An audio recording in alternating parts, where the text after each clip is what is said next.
Ladies and gentleman, Mekedatu ಯೋಜನೆಗೆ ಯಾವುದೇ ಕಾರಣಕ್ಕೂ ಕೂಡ ಅನುಮತಿಯನ್ನ ಕೊಡಬಾರದು ಅಂತ ಹೇಳಿ ತಮಿಳುನಾಡಿನ ಸಿಎಂ ವಿಜಯ್ ಖ್ಯಾತಿಯನ್ನ ತೆಗೆದಿದ್ದಾರೆ. ಇನ್ನು ಈ ಬಗ್ಗೆ ಮೊನ್ನೆ ಪ್ರಧಾನಿ ಮೋದಿಗೂ ಕೂಡ ಪತ್ರವನ್ನ ಬರೆದು ದೂರನ್ನ ಸಲ್ಲಿಸಿದ್ದಾರೆ. ಜೊತೆಗೆ ಇಂದು ಪ್ರಧಾನಿಯನ್ನ ಭೇಟಿ ಕೂಡ ಮಾಡಲಿದ್ದಾರೆ. ಇದರಿಂದ ಕರ್ನಾಟಕದ ಪಾಲಿಗೆ ಆತಂಕ ಎದುರಾಗುವಂತಿದೆ.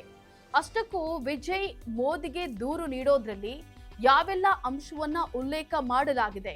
ಇತ್ತ ಕರ್ನಾಟಕದಲ್ಲಿ ಮೇಕೆದಾಟಿಗೆ ವಿಳಂಬವಾಗ್ತಿರೋದ್ರ ಹಿಂದೆ ದೊಡ್ಡ ರಾಜಕೀಯ ಹಿತಾಸಕ್ತಿ ಅಡಗಿದೆಯಾ? ಕಾವೇರಿ ಕೊಳದ ಹಕ್ಕಿಗಾಗಿ ಕನ್ನಡಿಗರು ಕಾಯ್ತಾ ಇರುವಾಗ ನೆರೆ ರಾಜ್ಯದಲ್ಲಿ ಹೊಸ ರಾಜಕೀಯ ಸಮೀಕರಣಗಳು ಸೃಷ್ಟಿಯಾಗ್ತಿರೋದಾದ್ರೂ ಯಾಕೆ? ಈ ಬಗ್ಗೆ ಕಂಪ್ಲೀಟ್ ಡೀಟೇಲ್ಸ್ ಅನ್ನ ನೀಡ್ತೀನಿ. ವೀಕ್ಷಕರೇ, ನೆಲ ಜಲ ಭಾಷೆಗಾಗಿ ಪ್ರಾಮಾಣಿಕ ಪತ್ರಿಕೋದ್ಯಮ. ನೀವು ನೋಡ್ತಾ ಇದ್ದೀರಾ ಫೋಕಸ್ ಟಿವಿ. ನಾನು ಪವಿತ್ರ. ಕಾವೇರಿ ಕಿಚ್ಚು ಮತ್ತೊಮ್ಮೆ ಜೋರಾಗಿದೆ. ದಶಕಗಳ ಇತಿಹಾಸವಿರುವಂತಹ ಕಾವೇರಿ ಜಲ ವಿವಾದ ಈಗ ಮೇಕೆದಾಟು ಯೋಜನೆಯ ಹೆಸರಿನಲ್ಲಿ ಹೊಸ ತಿರುವನ್ನ ಪಡೆದುಕೊಂಡಿದೆ. ಒಂದ್ ಕಡೆ ಬೆಂಗಳೂರಿನ ಕೋಟ್ಯಾಂತರ ಜನರ ಕುಡಿಯುವ ನೀರಿನ ದಾಹ ನೀಗಿಸೋಕೆ ಮೇಕೆದಾಟು ಅಣೆಕಟ್ಟು ಕಟ್ಟೆ ತೀರ್ತೇವೆ ಅಂತ ಹೇಳಿ ಕರ್ನಾಟಕ ಸರ್ಕಾರ ಪಟ್ಟು ಹಿಡಿದು ಕುಳಿತಿದೆ.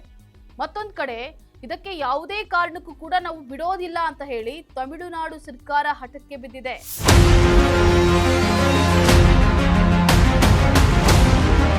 ಕೇಂದ್ರದ ಒಪ್ಪಿಗೆ ಬಳಿಕವೇ ಭೂಮಿ ಪೂಜೆ ಅನ್ನುವಂತಹ ಮೂಲಕ ಕರ್ನಾಟಕ ಸರ್ಕಾರ ತನ್ನ ನಿಲುವನ್ನ ಸ್ಪಷ್ಟಪಡಿಸಿ ಪರಿಷ್ಕೃತ ವಿವರವಾದಂತಹ ಯೋಜನಾ ವರದಿಯನ್ನ ಕೇಂದ್ರಕ್ಕೆ ಸಲ್ಲಿಸೋಕೆ ಮುಂದಾದಂತಹ ಬೆನ್ನಲ್ಲೇ ತಮಿಳುನಾಡು ಮುಖ್ಯಮಂತ್ರಿ ಹಾಗೂ ಟಿವಿಕೆ ಪಕ್ಷದ ನಾಯಕ ವಿಜಯ್ ಡಿಎಂಕೆ ಮತ್ತು ಎಐಎಡಿಎಂಕೆ ಪಕ್ಷಗಳನ್ನ ಹಿಂದಿಕ್ಕಿ ತಾವೇ ಅಸಲಿ ತಮಿಳು ರಕ್ಷಕ ಅಂತ ಹೇಳಿ ಸಾಬೀತುಪಡಿಸೋಕೆ ವಿಜಯ್ ಈ ಕಾವೇರಿ ಕಿಚ್ಚು ಹಚ್ಚಿಸುತ್ತಿದ್ದಾರೆ.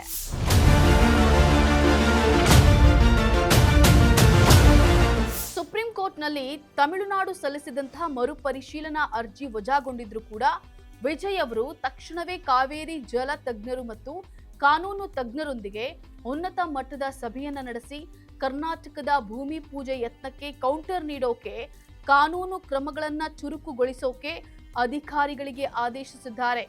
ಕೆಳ ಹಂತದ ರಾಜ್ಯಗಳ ಒಪ್ಪಿಗೆ ಇಲ್ಲದೆ ಯಾವುದೇ ಹೊಸ ಅಣೆಕಟ್ಟು ಕಟ್ಟುವಂತಿಲ್ಲ ಅನ್ನುವಂತಹ ಸುಪ್ರೀಂ ಕೋರ್ಟ್ನ 2018ರ ತೀರ್ಪನ್ನ ಕರ್ನಾಟಕ ಉಲ್ಲಂಘಿಸ್ತಾ ಇದೆ ಅಂತ ಹೇಳಿ ವಿಜಯ್ ವಾದಿಸ್ತಾ ಇದ್ದಾರೆ.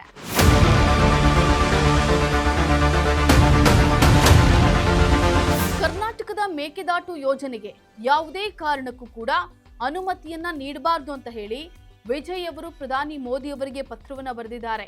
ಮುಖ್ಯಮಂತ್ರಿಯಾದ ನಂತರ ತಮ್ಮ ಮೊದಲ ದೆಹಲಿ ಭೇಟಿಯಲ್ಲೇ ವಿಜಯ್ ಅವರು ಪ್ರಧಾನಿ ಮೋದಿ ಅವರನ್ನ ಖುದ್ದಾಗಿ ಭೇಟಿಯಾಗಿ ಜಲಶಕ್ತಿ ಸಚಿವಾಲಯ ಮತ್ತು ಕೇಂದ್ರ ಜಲ ಆಯೋಗಕ್ಕೆ ಕರ್ನಾಟಕದ ಪ್ರಸ್ತಾವನೆಯನ್ನ ತಿರಸ್ಕರಿಸುವಂತೆ ಸೂಚಿಸೋಕೆ ಅಧಿಕೃತ ಮನವಿಯನ್ನ ಸಲ್ಲಿಸ್ತಾ ಇದ್ದಾರೆ.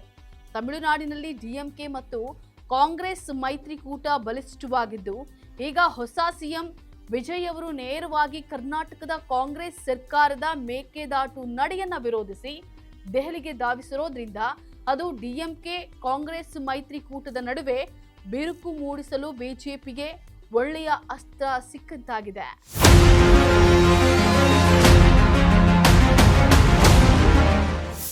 ವೀಕ್ಷಕರೇ, ನೋಡಿದ್ರಲ್ಲ, ತಮಿಳುನಾಡಿನಲ್ಲಿ ಯಾರೇ ಹೊಸ ಪಕ್ಷ ಕಟ್ಟಿದ್ರೂ ಕೂಡ ಕರ್ನಾಟಕದ ವಿರುದ್ಧ ನಿಲ್ಲೋದು ಅಲ್ಲಿನ ರಾಜಕೀಯದ ಅನಿವಾರ್ಯತೆ.